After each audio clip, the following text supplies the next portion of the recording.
Hey Kevin, congratulations. I get to tell it to your face. It's been a couple of weeks now and just super happy that you did it. And there was one thing actually. So I was just super happy, period. And then I was showing someone and I was staring at the email and you were so nice to say, we did it because you know how much it meant to me. Yeah, I appreciate it. All your help and support out the way meant a lot to me. So I felt when I passed, I had to not only acknowledge my accomplishment, but also your help too. Thanks. I try and tell people how invested I am in all of you to pass. It means so much to me. So for you to do it, it's amazing. So how I start these is there's an intro, just a little about yourself, maybe in law school or your interests or whatever you think other people can relate to. So in law school, I went to law school in Chicago. And when I was there, I was part of a PALSA. I also did trial team at my school. It was one of the most beneficial things ever. It actually solidified what I wanted to do with my career and just the trajectory of everything. I had great mentors through that program. And because of that, they helped me choose criminal defense work and just trial advocacy. And they just really instilled good support and hard work ethic because trial work can get complex and can get daunting. But through their guidance, it helped me develop my voice and helped me solidify what I wanted to do. That's great. Actually, you said where you went to law school. Crystal Post, who's the interview before you, I'm losing track of the episode numbers, but just before you. And she went to DePaul for undergrad, and then she went to your undergrad school. So I remember when we were talking, but you're both Chicagoans. So Yes. that's super cool. I love Chicago. I'm going to shut up about that because in her episode, I kept on saying I love Chicago. So how did you end up in Hawaii then? Long story short, one of my mentors, who later became a really close friend of mine, he recommended I come here. He's a practicing attorney here. I went here and I just really appreciated the sense of community and culture. And it's a lot of the values that I grew up with that my parents instilled in me. So I talked to my partner and I was, hey, let's move here. We could possibly start a family here and just grow together here. And she was all for it. So I think my 3L year, I made the decision. I just worked really hard. I think I was working 2 jobs at the time, saving up, and decided to move right after law school. Nice. What kind of jobs were those? Oh, just law clerk. I know the first year you're not supposed to work. Understood that. But after my 1L year, I worked throughout law school, just gaining experience and understanding emotions, practice, and all that. So I was a law clerk for a civil personal injury firm for about a year during COVID. And then talking to my trial team professors, I really wanted to do criminal defense work when I was young, but I had my reservations about it. And then I was talking to my coaches about it, and it's either you're all in or you're not. And I'm okay. And I just going through trial team, I was like, okay, if this is going to be what I want to do, I just got to go fully commit to it. So I did. And after that, I started interning at the Fed PD's office, the PD's office in Chicago, Cook County. I also clerked for a bunch of criminal defense attorneys just to gain some experience and knowledge of how everything worked in Chicago. That's great. So the move was right after law school, and then you come to Hawaii. And so, how was the atmosphere of Hawaii? Of course, it's going to be a lot different than Chicago, but Yeah. what were some interesting differences? What I've noticed, at least in court, at least the trial settings are really different. So I remember when I was interning at Chicago, the trial advocacy was really cutthroat, aggressive litigation. In Hawaii, they're more cordial, they're more respectful, definitely for sure. You all, like both prosecutors and defense attorneys here, just chatting, being really respectful, which I really enjoyed. And I just remember Chicago, I saw 2 attorneys just talking to each other, and it just sounded so aggressive without getting too much into detail about it. I think they were doing a plea bargain and everything, and they had a dispute about it, and they were really assertive about what their stance was. Here in Hawaii, it's a lot different. You have to, one, have a good personality and be able to communicate effectively without being rude, which I like a lot. I think that's a great way to go about things. And one thing I also realized is how slower pace it is. So in Chicago, everything's fast paced. A little slower in Hawaii on the island of Oahu, so it's the busier island. However, even though it's the busier island, it's more lax. Could be too just because there's a smaller, it's just, you know, everyone. I was just looking at the numbers for examinees. Chicago's huge numbers, Mm. and then Hawaii is in the hundreds. Less than 200 two. plus. Do you think that could be it too? Just the legal communities? So if you're a jerk in Hawaii, everyone's going to know about you and you're not going to go Exactly, very far. exactly. For Chicago, you might be able to get away with it. Or you may see them again in a year or 2 years or something. Yeah, in So- law school, they always said, "Oh, the legal community's small," and I was, yeah, not as small as Hawaii. He knows everyone here. Yes. Okay, I don't know. I was sitting in the MPRE. This was years ago or something. I was sitting in the MPRE, one of my many attempts, by the way, for the MPRE. But there was a Hawaiian person that was coming to take the MPRE. She was already an attorney, and she was older. I think she was an established attorney, but she just had to take the MPRE again, California. And I swear she said something about the dress required in trials in Hawaii, and it was something, I wouldn't say it was flip-flops, but it must have been Hawaiian shirts then. Is Hawaiian shirts allowed? In court, if you're the attorney, it's still suit and tie. I think that's a misconception. On Fridays, you wear an aloha shirt. Maybe that's what she was talking about. Yeah, maybe in those settings, but in court, when I see all the attorneys in formal wear, Yeah. I see them wearing still blazers and dresses or dress pants. It's still formal. Okay, got it. It's more casual on Fridays, or if you're in court, you get to be more casual. Yes. I remember I went to Hawaii in law school. It was my first time in Hawaii. First time on a plane, I think. But anyways, enough about me. They took us on a tour of Waikiki and they took us to the courthouse. Is there just one courthouse and it has a statue of, do you know what I'm talking about? Yeah, I think you're talking about the Supreme Court. Yeah, so that's in Supreme Court. There's like a legal district in town, in downtown. So that's where a lot of the courthouses are at. It's where circuit court, the federal building down the street more, and then there's district court. There's several courthouses there, but that's the main area. Okay, maybe I'll put a little screenshot of what I saw, the actual picture I took, because I was telling my fiance at the time. Mm-hmm. The Supreme Court, you know, because I'm in law school. Thank you for telling us about Hawaii. How many times did it take you to pass? So I took the bar 4 times. I passed on the fourth time. I guess the troubling part was when I first took it, I missed it by 3 points. And then each time afterwards, it was between 3 or 5. And so the difference between the UBE and the Hawaiian exam is it an extra day or is it an extra half an hour of ethics questions? Yeah, so basically, I think at UBE, it's 3 hours just to do 6 essays. Yes. In Hawaii, you got to do the 6 essays and then team Hawaii legal ethics questions. And so they give you an extra hour, so 4 hours to do all of that. You can decipher how much time you want to allocate to each one. I guess that's the main difference, really. Everything else, it's still UBE, multiple choice, and the essays. It's just that extra part. Okay. And then after we do that, then we do the 2 MPTs. Okay, so essays first. So that's a little different. Yeah, so the first day was 6 essays, the legal ethics. We take a lunch, and then after lunch, we go straight into the PTs. So the first day was pretty long. So did you ever fail that portion of it, the ethics questions? No, those were actually my strong suit. Yeah. I would use that to always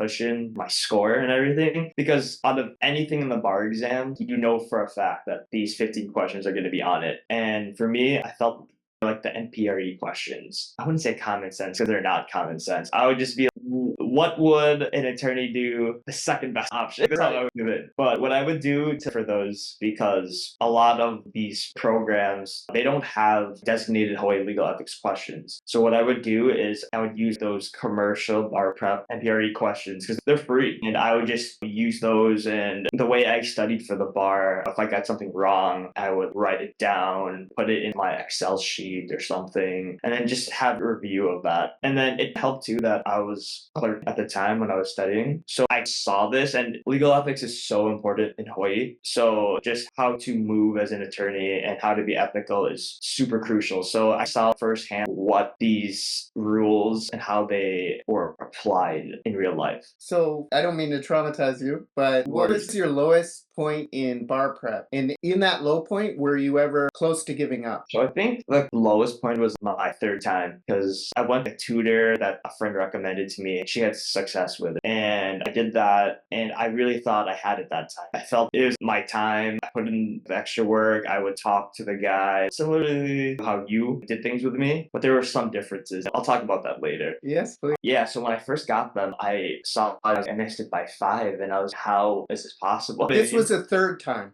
Yes, this is the third time. So that was the hardest hit. The first time, okay, whatever. The second time, I was all right. In my head, I only missed it 2 or 5 points. So I was, okay, I just gotta work harder, gotta fine tune some things, yeah, and then get a tutor. So when that happened, I was really sad about that. Of course, it really took a toll on the confidence and whatnot. So afterwards, I decided to scour Reddit. And I came across you, and I was looking at the reviews and whatnot and just seeing the program, and I was okay, let's Shout try. out, shout out to Crystal, by the way. Yeah. Thank you, Crystal. Go ahead. Yeah, so just going through Reddit and just doing my due diligence of finding what bar exam drills was all about was really helpful. I remember because of the time change, it's even now for you. Is it still dark out there? Oh yeah, it's 5:53 right now in the morning. Thank you. Thank you so much for No, doing it's cool. It's cool. Yeah, I generally wake up early. I still have that. it from bar prep. Yeah, from bar prep, but I'm always a naturally early riser, so it helps. Yeah, I think early is where you get everything done. And then Exactly. I prefer doing that. I get it. I'm going to explain it back how I interpret it. A lot of times people will do so much, work so hard, do everything, and that's why it hits hard when they don't make it. So that's what you did. You got a tutor, you put in the extra, you're like, this is it for me. And then so it builds it up because you're supposed to be confident, right? As you work through this and feel you're doing something different and you're going to do it this time. And then I think when it doesn't happen, it hits you that much harder. But I think from what you're telling me, at no point were you going to say, I'm going to give up. Yeah, I felt my passion and drive for what I want to do. I want to help people with my career. Mhm. So that was my motivating thing to help me get through everything. I realized I had to really do a lot of self-talk where it's, hey, this is just a test. This is literally just a test. It's not going to affect how I practice later on in the future. I'm probably never going to use this ever again. It's just a hurdle, a hazing process that I just have to go through. Feeling shame. Yeah, shame. I was thinking to myself, in all my times of attempting the bar exam, I had one tutor, but other than that, I never really wanted help from anyone, if that makes sense, because I just wanted to do it on my own somehow. Yeah, that's how I felt too the first 2 times because I was, okay, yeah, I'm down 3-5 points. What's the point of putting in money? Yeah. Okay, hang on. I'm not changing. I'm working harder, but nothing's really changing. Yes. So I think that's one thing that I guess would be a piece of advice. You know what I mean? Just be willing to change. Go from there. Yeah. Be open to change. And to Try change. something new. Yeah. Thanks. So that's one thing that helped me get through it. Every attorney I've ever met, they're like, yeah, after the bar, I don't use any of that stuff for practice or whatnot. I think with this bar exam, it's how to handle stress, how to overcome that. And that's one thing I got during my whole bar prep journey was just being resilient and just learning how to handle stress. Because I think out of all the past times I took it, right, I was a nervous wreck, if that makes sense. I just had a lot of testing anxiety. Even though I was doing everything right, I would review all my questions, I put it in an Excel sheet and all of that. I think just having everything click and just doing these self-reflection and working through the lack of confidence helped me get through it. That's great. Yeah, stress is probably the most important thing. Yeah. You can know everything, and if you can't figure out a way to alleviate or mitigate the stress, then it's gonna affect everything else. So, and I remember you talking about that in our meetings. What are some things that you would do to alleviate stress? Maybe meditation or something like that? So what I would do is during bar prep on my 4th try, my routine and how I would go about things. I started work at 7:45, but I would have to be there on 7:40 at least. So what I would do, I'd wake up early at 5:15, 5:30, eat breakfast, do what I have to do. So by 6 a.m. until 6:30, I would bang out an essay. So this is the one thing you recommended. Yes. Because what I would usually do after work, I would do the essay and then multiple choice review after work. But I realized I was so burnt out after work. I'd come home from work, I'd just be exhausted. So, okay, me acknowledging this and wanting to prevent extra stress onto myself. Okay, I'm an early riser. Just force myself to do an essay, just one essay essay within 30 minutes under time conditions before work, and then I could get ready and then go on with my day. So what my day would be is, wake up, and then by 6 o'clock, I'm down to my desk typing an essay. But the night before, I would prep on what essay I was gonna do, have it all ready. Everything was organized, ready to go. Laptop was there, the essay was right next to me, and a pen. So I'm trying to replicate testing conditions. So I would do the essay within 30 minutes and then just lightly review it really quick, 5-10 minutes, just to see what I missed and everything, highlight. And then if I really needed to look back at it, when I came home from work, I would look and compare the model answer and stuff. And then I would do my multiple choice. For me, I feel the essay portion was always the trickiest and it's the most time consuming because you could do a bunch of multiple choice questions and go on with it. But the essays, you really got to sit down and unravel it. You really got to see if you're hitting all the issues, if you're structuring your essay properly. And that's one thing I really liked the program was the headers. Yeah, I remember talking to you and I was, hey, Sam, the headers are taking me way too long. I really need to do this. And you do you, but you should do this. I see a lot of people that this is such a waste of time. Yeah. But if you do it right and you get the hang of it, it can really buy you a lot of time at the end.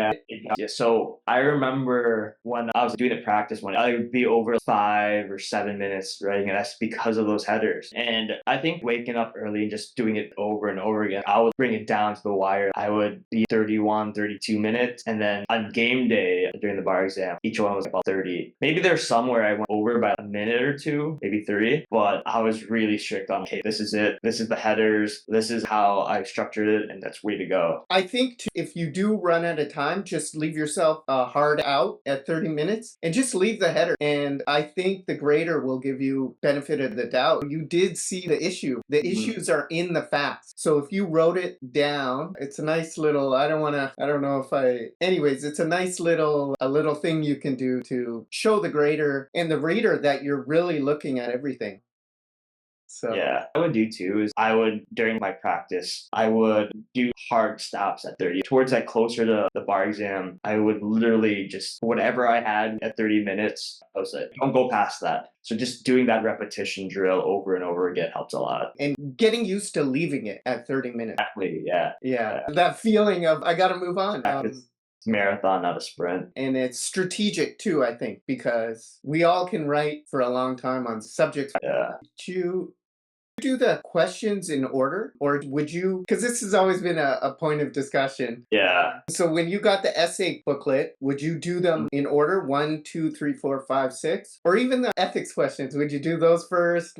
How did you go about that? So the way I structured it was my previous attempts, I would jump around. I'd be, okay, go out of order. And then I realized, okay, at the end of the day, I still have to do all of these essays. You know what I mean? Yes. What I did on my final try was, okay, go in order. Just go in order. Just embrace the suck. Even if you don't know it, you're still going to have to do it. So I just did that and I did my best to do 30 minutes each one. I think during the bar exam, I put a timer for 5 minutes just to give me that 5-minute cushion. Yeah, I would go over, obviously, the 25 minutes because it's really hard to type an essay in 25 minutes. But just to make sure I'm on time, I was really strict on my timing about that. I would try to hit the essays within 30 minutes each and finish 3 hours for those essays. Maybe go over, whatever. Just give myself that spare time. And then I would dedicate at least minutes to the legal ethics questions. Yeah. Okay. 2 minutes per question, I believe. Yeah, if we're doing the math right. For legal ethics questions. Because I didn't want to rush through those because I knew those were the freebie questions. So I wanted to make sure I was reading through it properly and thoroughly. But I think even when I finished everything, so the last time I took the bar, I had maybe about 7 minutes left over. I would just go through my essays, not like change anything because I was okay, it's done. But I would make sure I would bold or italicize certain things. I think the whole thing that I did differently was make it easier for the reader or grader to find. So that's why I really the headers. Yeah, they're a pain in the butt, but they were super helpful in the long term because this is what my issue is. This is how I consolidated it and what I would do on the bar. So whatever the question was, I would say the issue is and then copy and paste that. I couldn't really copy and paste, so I would just type it out. But then if I knew what action rule they were going in, right? Underneath that, the central issue, however, is then write what it is and then go from there. Because I feel just reiterating whatever they're asking you as the question or the issue isn't really what they're always looking for. Yes, it all depends on the facts and circumstances, but that's how I would go about it. Okay. How about the actual essay drills? Did you find utilizing that? I don't know if you remember, but I would have the drills, the selected answers from Texas. Shout out to Texas, by the way, for giving me permission. I would break them down. Do you have any feedback on that? No, because it just reiterated, hey, these are the headers. This is what these graders are looking for. Without doing the essay drill, I typed an essay and then I spent way too much time on something that I shouldn't be spending my time on. So it showed me narrow down the focus on my essays. See how you're aligning. I have a few memories of you. They're all good. And I was telling someone she was the blank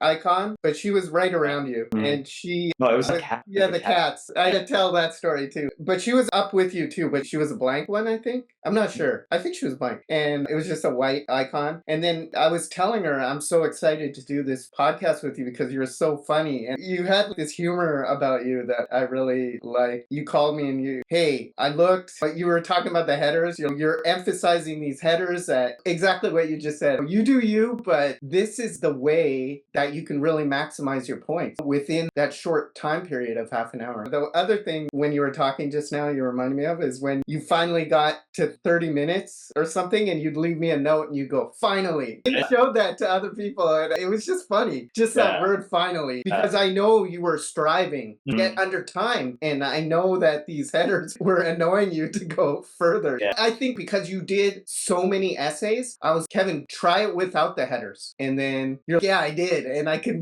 get under time. But anyways, I guess what I'm saying is you had a lot of funny moments during bar prep that I appreciated. Yeah, you gotta find the humor during you know what I mean? Exactly. That's how I deal with all my issues or whatever, just finding humor. I remember going through it because I'm pretty competitive in nature. When I saw the scoreboard and I just saw that cat. It was two cats. It was two cats or something. I was, their icon were cats. And I was, okay, hang on. I beat one cat. I gotta strive to hit the other one. And it was always neck and neck with us. The next morning, they're ahead of you or something like that, right? Yeah, and I was, what is going on? Yeah. I told them, by the way. Yeah, no worries. He's complaining about the cats. The cats are all, and then he's Hawaiian and they're, oh, we know who he is. Or they would say, oh, I've seen him. You know what I mean? Because just a guy from Chicago. In Hawaii. The picture does look very Hawaiian. In the app, it looked very Hawaiian. Just Filipino, man. Just Filipino. Are you wearing, forget that Filipino dress shirt? A barong? Yeah, you were wearing maybe a shirt more like this. Barong is more closed collar. Yeah, I think that was some picture on vacation. Yeah. Okay, it looked very Hawaiian. I'm trying to say. How about the MBE drilling? What did you think of it? I think at the end, you started stressing out a little bit and you started going to other MBE programs to just get that constant baseline. And you were doing good. You got 90% or something like that, or 85 or something. And you were telling me, what do I do?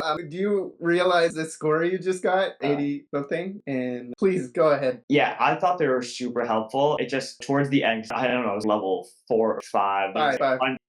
Plus this is so much. That's why I was, okay, maybe I should narrow it down. I still did those questions because when you're doing it and you get an 80%, you're not passing. Technically in your head, you're passing, but on the program itself, because it expects like a 90, you're not. And you just have to go over those questions again. And I was, oh my gosh, here we go. But I think looking back at it, I think that was super helpful because it's just, okay, the second time around, you're doing those drills and you're, okay, I know this is the answer. Why is this the answer? You know what I mean? Oh, because this is a fact pattern.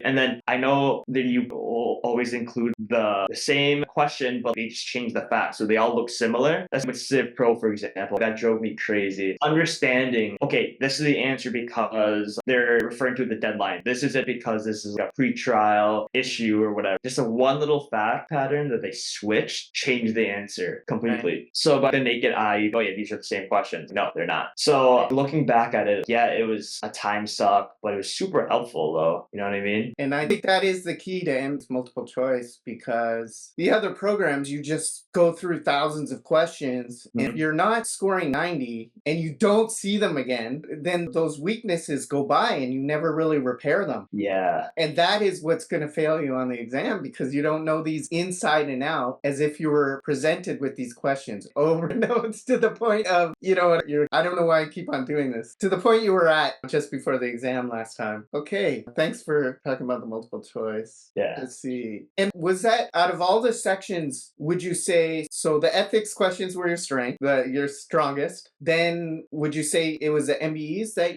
I seem to recall that, and correct me if I'm wrong, that you wanted MBE help the most? Yes. So looking at my past exams, during practice, my MBA scores were really good. I don't want to be cocky or anything about that. I felt good about my MBE scores, but during test day, I noticed that they were not reflecting. And I'm, hang on, how come I'm putting in the work, I'm reviewing, I did the whole Excel sheet thing, and why am I not seeing results? So I think one thing that helped me out with the bar exam drills app was that I'm forced to look at these problems over and over again. It just keeps building on each other. Yes. I would review my previous questions and everything, but this was more structured because it was all in one section. Yeah. Other programs, you have to dig for them, or literally dig for them, and then it's a longer, tedious process with it. At least with your program, it's all right in front of you and somewhat the same order, so it's like you can see the differences in the facts and whatnot. It really helped you compare and contrast questions. At first, you think are similar, but then when you get it wrong, you're, whoa, these are different. And it was just exactly these words. And I think that's what changed it for me, because I had a decent understanding of the law and whatnot, and I thought I knew things. I thought, okay, I understand this topic and how to go about it, but bar exams really solidified my understanding of it, and just seeing it over and over again was, okay, this is the main issue, this is what they're trying to ask for in this fact pattern. I know this answers A because X, Y, and Z. Yeah, I love it, of course, because it's exactly what I've been saying for many years now. How about the MPT? Any thoughts on the MPT? Yeah, so the MPTs back before bar exam drills, I'd always do really good on one and then completely blow the next one. And it wasn't like a timing thing. I think I was just the burnout. Yes. I'm like, I was so tired and everything. And then two, I remember I was explaining to you, it all depends on the topic. If it's an interesting topic, I'll fully immerse myself in it and write it. I think what helped me a lot was just my experience clerking. I would have to write like a lot of memos and research assignments. Even though I was studying too much for the MPT, I would do them on the weekends. I think just like my past experiences really helped me. What I would do is I would combine those experiences plus the headers. I think that's a lot. I'm not even kidding. Those headers, because I never really used the headers before. So I just felt if I wanted to pass, I got to change something. So I think the headers are really big. So when I typed my FBTs, I just treated it as if I'm giving this to my judge or something. I made it super formal. I would hypothetically turn this in. So I made it super easy for the grader and reader. I'd be like, dear so-and-so, and I would do a little intro. I hope all is well. You know what I mean? Like memo or whatever. I hope all is well. And then I would purposely do this. So you reached out to me and asked me to evaluate X, Y, and Z, specifically not focusing on these issues if they told me to. So one thing you taught me was try to type as much as you can on the computer so you don't have to always look back at the paper. So that's what I would do. I would literally have everything typed in. So when it was game day, I just had a little outline or whatever and just go off. Lock into your screen. Locked in looking at this. That's what I would do. I would do, dear Sen, I hope all is well. You asked me to do this memo. You asked me to look at these issues. As a reminder, you told me not to focus on this issue. Below is my analysis on that. And then I would do the Roman numeral number one, statement of facts, and then most of the time it's going to be omitted. So I would literally put in bracket omitted in all caps just to show the grader, hey, I read the instructions. Then number two, Roman numeral discussion, and then I would break it into sectors with the headers and everything. So stuff like that, and then ended with the conclusion header. I don't know, 3 Roman numeral number 3, this conclusion. In conclusion, here are the reasons and an analysis all stated above. If you have any questions, please let me know. And I would do /s/examinee. Make it as professional as possible, because one, the grader would have an easier time looking at it, and this is what they're looking for. They're looking for legal memos and easy to read things. So that's how I would go about it. Luckily, the topics, I forgot what the topics were, but I found an interest to both of them. Yeah, I just went for it. Yeah, I was actually good on time. I think I finished the first one. I had 5 minutes to spare, so then I just hopped onto the next one and went from there. And then did your lock-in thing? Yeah, I know, literally Nice. So major focus. I think on the bar exam, it's so funny. I wore a headband because I had longer hair because I didn't get a haircut during bar prep at all. And it always would get in my face. So I'm all right, put on a headband. Literally, it was a headband. And I remember. Was it the elastic kind, or Yeah, was the it like elastic. a Karate Kid? No, I didn't have a tie. Well, that's what I was thinking in my head. Okay, But nice. yeah,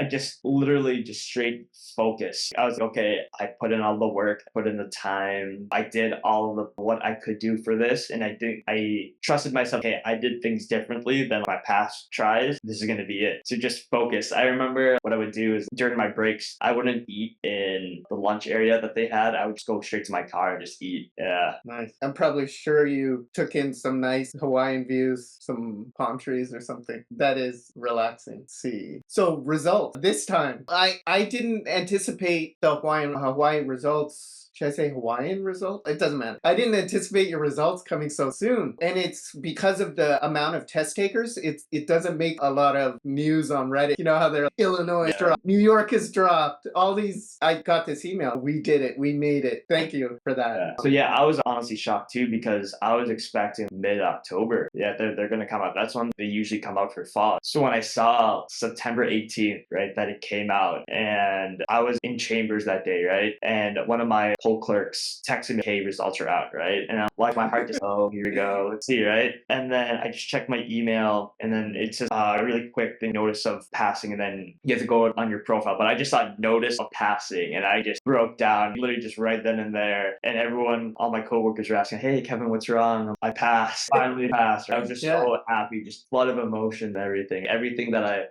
I was working for, and I have the opportunity now to help people, use my career to help out my community now and all of that. So it was just really nice, and all the support from everyone that's been with me throughout the way, they just were so happy too. And I called my parents right away, I called my girlfriend. All of that is awesome. It's definitely one of the experiences I'll never forget. And you emailed me too, which it was very soon after, so thank you. Yeah, I know. I was reaching out to everyone, whoever told me I got this, or just was super supportive throughout everything. I think I was super thankful. I thanked anyone who was supportive of me throughout this journey. Yes, definitely, because you did it. I saw that in looking in that thing you emailed me. The oath ceremony is not until November, though. Yes, Did I read that so right? the swearing in ceremonies in November. You could have your own personal one, just up to you. I don't know, depending on how everything works out. As of right now, on schedule, it's in November. Yeah. Okay. Please send me some pictures or something of that. Yeah, we'll do. Or anything, because I have to do a montage at the end of your victory, if you don't mind, please. Yeah, sounds good. We'll do. It coming earlier than you expect is biggest gift, because you don't have that agony of waiting. Yeah. And I really like how it comes earlier too, because you're totally not expecting it, and it's positive, of course. Yeah. Yeah, because it's very rare to see a September results compared to. Have you heard of anything of why they're going so early? No idea. I don't know. It's awesome either way. We're getting to the last couple questions here. Did you have any negative people during this whole bar prep, including from the very beginning? And how did you cope with that negativity? Not really direct negative, but I don't know. Maybe I just making these up in my head. But anytime I felt any negative vibes, you could say, I would literally use that as fuel. I love Right? it. I love when people try to doubt me. That one thing is a drive for me. When people, oh yeah, you can't do this. Okay, watch me. Say less, just watch me. So maybe that's was one of my motivating things too, was people just telling me when I ever experienced any of those negativity, I would just be, okay, I'm gonna put my head down and just let my work speak for itself. I never got into any verbal altercations, or if that's what you're asking, or had to block someone or anything, but I would just use it to my advantage. I would redirect the energy. A little mental jujitsu. Yeah, something like that. Yeah, literally just what I would do is anytime I felt really negative inside or something, I would picture how the day I would pass or me getting sworn in. And this is what I'm working for. It's so close. So that's what kept me alive, kept me going. Yes, that's great. Yeah, using it to drive yourself further. One last question that I've been meaning to ask, but you said if there's fiduciary duties for corporations, I'll have tears or something like that. Oh, yeah, I remember. I hadn't talked to you. When I heard that they gave it. I just want to ask you, were you overjoyed when you saw that? Literally, my fingers were going crazy. Oh, nice. Perfect. I was like, Good. to give loyalty. So I remember when we were talking about that, tears of sadness. Oh man, tears of joy. This is one of the highly tested topics that everyone says to review. I took orgs in law school, and that was a really interesting class for me. Yes. Yeah, when I saw that, it was perfect. If it was shareholder derivatives and all that thing, I was like, okay, that's another story. That's gonna right. be tears of sadness, but. No, when I saw fiduciary duties is great. Good. Yeah. Just a little lingering question I had for you. Is there anything you want to say to someone studying for this bar exam? They can be a repeater or a first timer. Probably February, so they're going to be a repeater, I'm imagining. But anything you want to say, go for it. Yeah, of course. So the advice I would give is don't give up. Definitely block out the negativity. I know it's a lot harder than it is, but the way to do things, just realize this is just an exam. This exam does not matter after you pass. Just know how to handle your stress and accept change. So if you're so gung-ho on doing it one way, try incorporating a new way to do it. For example, the headers. I will always stress the headers out. Those headers, I think, help me make or break my score. And it sucks because they don't give you the score when you pass in Hawaii, but they'll give it to you if you fail. So I was curious about that. But then anyway. I'm sure you got top 5 in all of Hawaii. Top 3. I don't know, man. Just a pass is a pass. Yeah. But like I said, be willing to accept change and just embrace this for a couple of months. Do go the extra mile, wake up a little earlier, try the essay out before work or something, and then focus on the MBEs after if you are working. And just follow that schedule, and then afterwards you can enjoy that. As you said, just sacrifice just a little bit, and I'm okay. 3 months, whatever, I can do that. And then what I would do is on the weekends, reward yourself, do something active, do something healthy that you enjoy, or something calming. That's what I would do. I do remember you taking a weekend off here at least once, maybe. I thought it was good for you. Yeah. The disclaimer out there is that you're a busy Hawaiian attorney now. So you will try and get back to them, but if they have a question, they could email. And I'm always down to help people. I'm always willing to share my experiences and help grow bar exam drills. Thanks, Kevin. You say mahalo. Thank you, yeah. Mahalo, Kevin. And next time my family, we come out to... Yeah, if you're over here, definitely you can grab something to eat or something to drink. That would be great. So thank you, Kevin. Yeah, anytime. Thank you so much, Sam. Okay. I'll be here without you, man.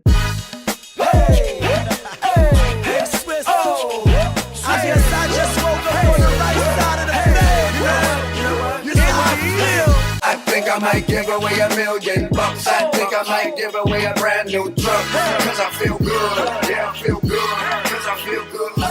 Hey, I think I might take them on a shopping spree. When the club goddamn all drinks on me. Cause I feel good, yeah, I feel good. Cause I feel good.